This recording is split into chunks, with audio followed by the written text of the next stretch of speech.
are driving through your farm now in your side-by-side. How long have you been farming this land? Well, I grew up here. I'm the 5th generation, my kids are the 6th, and this is really the place where my ancestors laid down their roots. So, yeah, they came to New Zealand in 1840. They did try to land in Nelson, but their ship hit the rocks and all their sheep drowned, actually. And then several years later they came to Dunedin, and then they moved out to the land here. So, yeah, we've really been on this land for many decades now.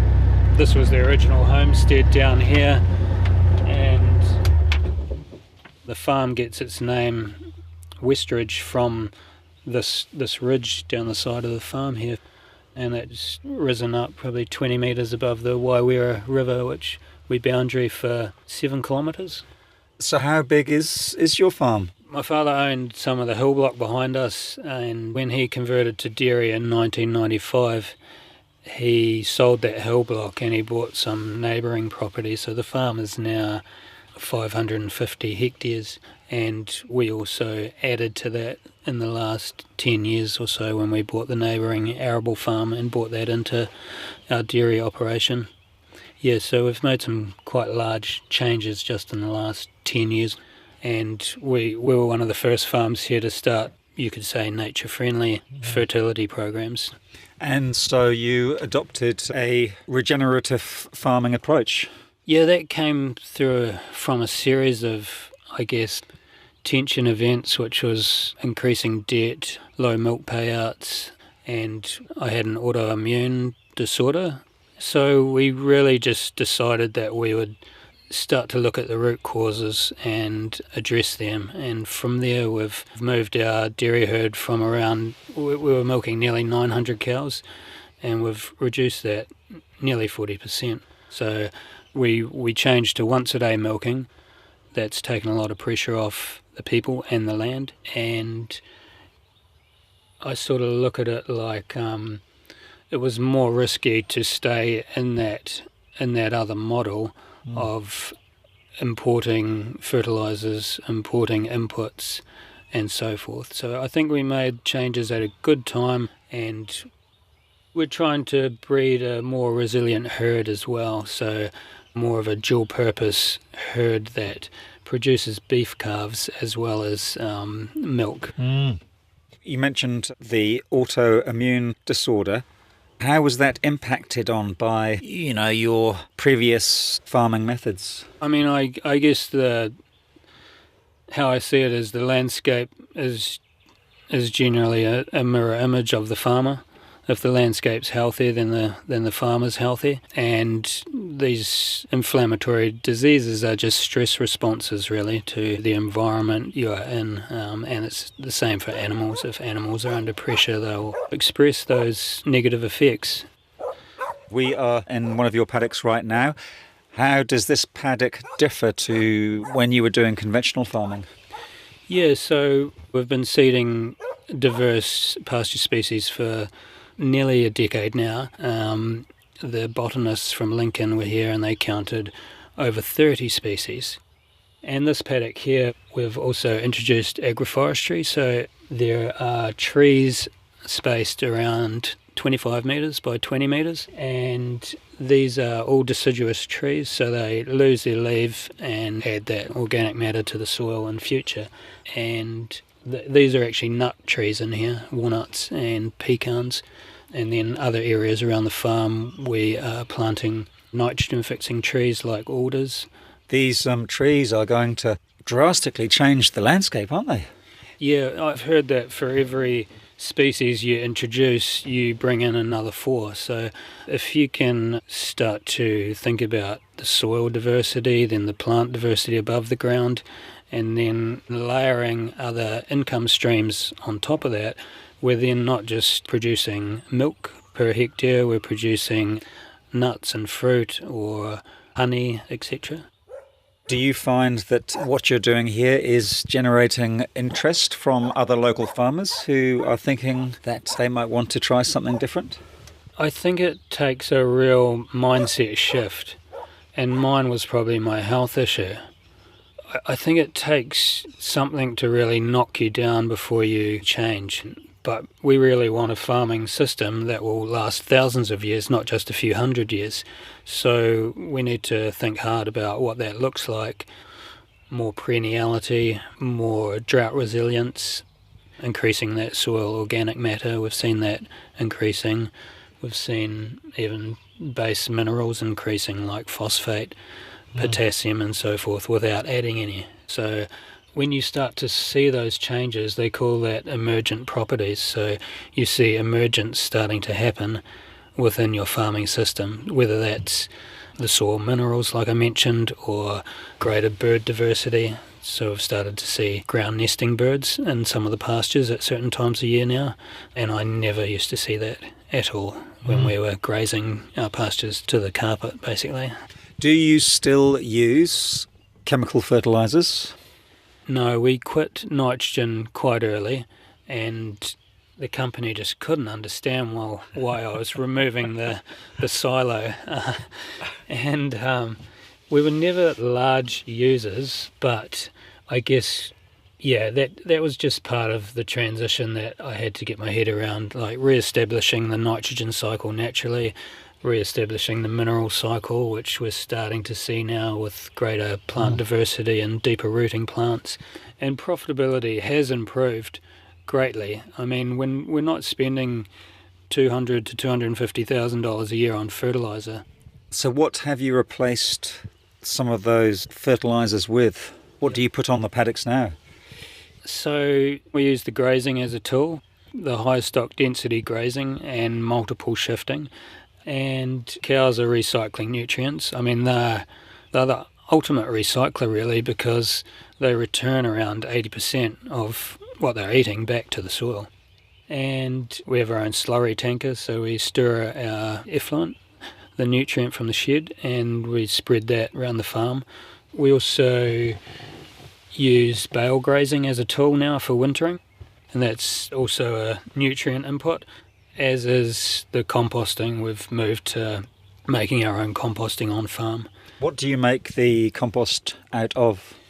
So mainly white wood from, likes of the willow along the river, and we chip them and we use that as the carbon source, and then we'll add slurry to it or cut grass, or we'll grow sometimes cover crops beside our compost rows.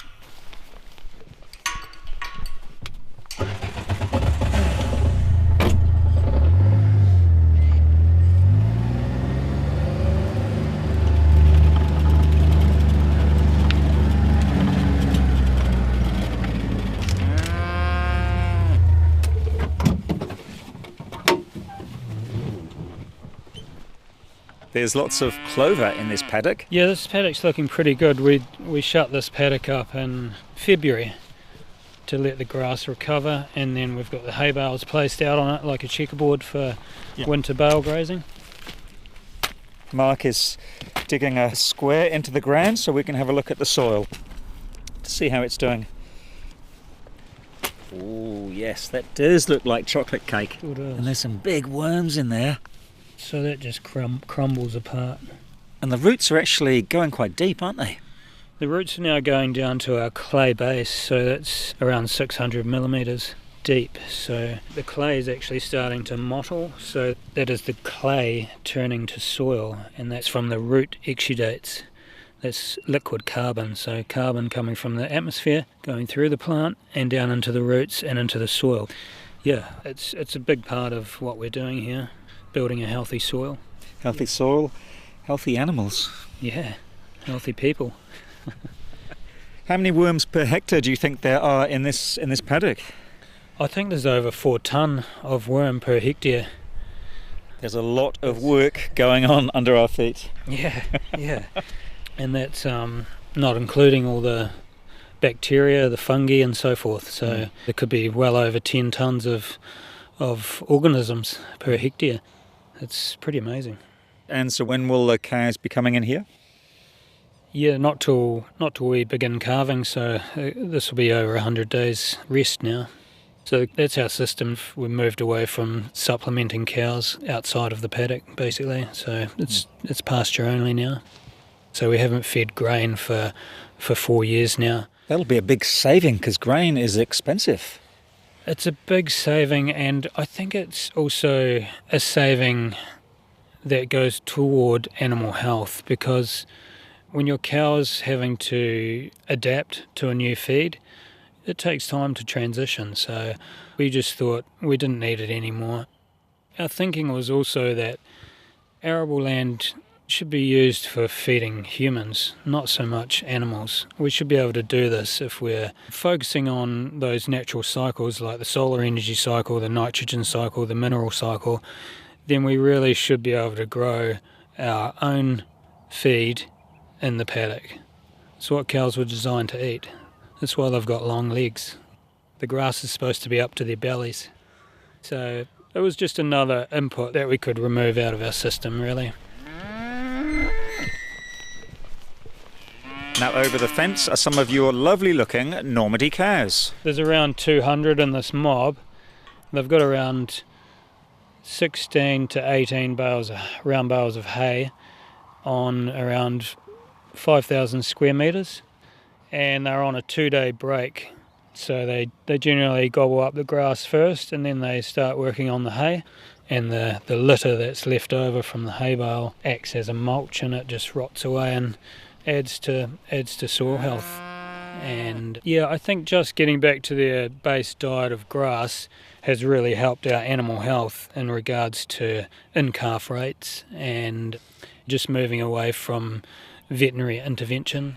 And milk production wise, did you have a good season? The tail end of the season wasn't great. We had a really good spring, so then we had a good mating, and then generally around this area it goes boom to bust. Like, we can get quite dry in this area in South Otago. But yeah, we had more of a normal summer, but then March tended to be quite cold, and then from there we didn't really recover a lot. But production-wise, wasn't too bad. The cows are averaging around that 350 to 360 milk solids with no inputs. And are your cows producing as much milk as a conventional dairy herd? Yeah, I would say not as high, because we've taken out things like nitrogen fertiliser, we've never fed palm kernel, and we've taken out grain from the shed. But yeah, the district average for South Otago on twice-a-day milking is 380 milk solids a cow. So I'm fairly happy with knowing that's my rock bottom, and this year was around 360 milk solids per cow. And I think if we start to have better seasons with a bit more moisture than what we've had over the last 5 or 6, then production should come up from there.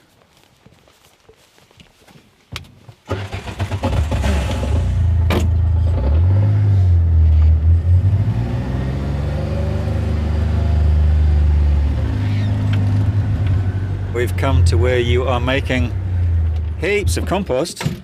Yes. Now you've got 5 or 6 long rows here, and one of them's been used up. Yeah, so this is where we've removed a compost row and spread it around the farm, and it was a bare strip, so we've planted that no-tilled oats into that, and then this is going to be the cover crop mulch for the garlic. So we're going to pull a furrow down the middle here and push garlic into the ground, and then we'll either mow this or roll a crimpet, which kills the oats, and then the oats acts as a mulch. So we're just trialling that. And this row is about, 3 metres wide and 300 metres long? Yeah. There must have been a lot of compost that you got from this row. Yeah, there's a lot. Last year we had 3 kilometres of windrow, and we've been spreading it on the paddocks around that 7 to 10 tonnes per hectare. Yeah, so it's good stuff. And it doesn't cost much to make. Not a lot, just a little bit of diesel and time, really. That's it. Yeah. Don't know what that stuff looks like. Mark's grabbed a handful of compost, and gosh, that's looking good. Yeah, if the weather stays mild, we'll spread some of this. Yeah, there's great research around having greater biology in your soil will help your soil temperatures stay warmer, going into winter because there's more activity happening. So we'll potentially grow more grass Of course. on the fringes. Yeah. So it's, During those colder months when normally you wouldn't have much grass growth. yeah. Quite simple, really, some of these practices, aren't they? I mean, it's just what used to happen, really, before we started burning more diesel and replacing people with machinery. And in the paddocks beyond the compost, we can see a mob of cows grazing, and you've got some fruit and nut trees down there. Yeah, we started to plant apple, pear, walnut, and then some native plants in there as well. So we're designing a system that comes under the umbrella of alley cropping, which is a system that harvests food from the alleys between the paddocks, and it's all north and south facing, so the fruit and nuts will gain sun throughout the day, and so will the pasture or crop that you grow down that alley. And then it just adds to biodiversity and shade and shelter for animals as well. Mark Anderson there talking to Cosmo on his dairy farm in South Otago. To see some photos from this story, go to the Country Life webpage.